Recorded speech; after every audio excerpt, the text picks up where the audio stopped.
హైదరాబాద్లో necklace road tank bund వద్ద నమో యువ 3K రన్ నిర్వహించారు. ఈ 3K రన్లో మల్కాజ్గిరి ఎంపీ ఈటెల, కిషన్ రెడ్డి, రామచంద్రరావు పాల్గొన్నారు. యువతలో డ్రగ్స్ మత్తు ప్రభావంపై అవగాహన కల్పించి డ్రగ్స్ రహిత దేశంగా మార్చాలనే సంకల్పంతో ఈ కార్యక్రమం నిర్వహిస్తున్నట్టుగా కేంద్ర మంత్రి కిషన్ రెడ్డి తెలిపారు.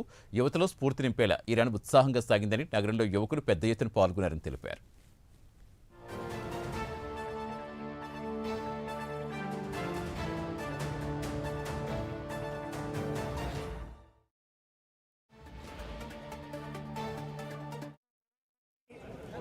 ఈరోజు ప్రపంచంలోనే మరి అత్యంత ప్రాచుర్యం పొందినటువంటి నాయకుడిగా ఈరోజు మనం చూస్తూ ఉన్నాం. వారి నాయకత్వంలో భారతదేశము గత 11 సంవత్సరాలుగా అనేక రంగాలలో ఏ రకంగా ముందుకెళ్తా ఉందో మనం చూస్తున్నాము. దేశానికి సంబంధించి సమూలమైనటువంటి సంస్కరణలు తీసుకొస్తూ దేశాన్ని సమగ్రమైనటువంటి అభివృద్ధి దిశలో నరేంద్ర మోడీ గారి నాయకత్వంలో మనం తీసుకొస్తున్నాం. ఈరోజు యువత ముఖ్యంగా చాలా దురదృష్టకరం. మన దేశంలో మరి అత్యధికమైనటువంటి యువత ఉన్నది. ఈరోజు ప్రపంచంలో పోల్చి చూసినట్లయితే భారతదేశంలో ఉన్నటువంటి యువశక్తి జనాభా ఏ దేశంలో కూడా లేదు.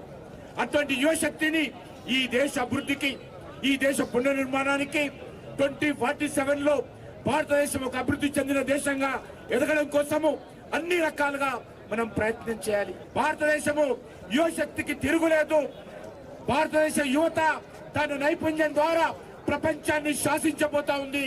కాబట్టి ఆ రకంగా యువశక్తిని మనము మన టాలెంట్ను దెబ్బతీయడం కోసం ఈరోజు ఈ 3K రన్ నరేంద్ర మోదీ గారి యొక్క జన్మదిన సందర్భంగా 15 రోజులు సేవా కార్యక్రమాలు మనం చేస్తూ అందులో నషా ముక్త్ భారత్ అనేటటువంటి థీమ్తో యువతతోని ఈ యొక్క రన్ను ఈరోజు ఇక్కడ చేయడం జరిగింది. మిత్రులారా, భారతదేశానికి వెన్నుముక్క మన యువత. ఈ యువత నిర్వీర్యమైతే దేశం నిర్వీర్యమవుతుంది అనే విషయాన్ని గుర్తుపెట్టుకోవాలి. ఈరోజు భారతదేశము ప్రపంచంలోనే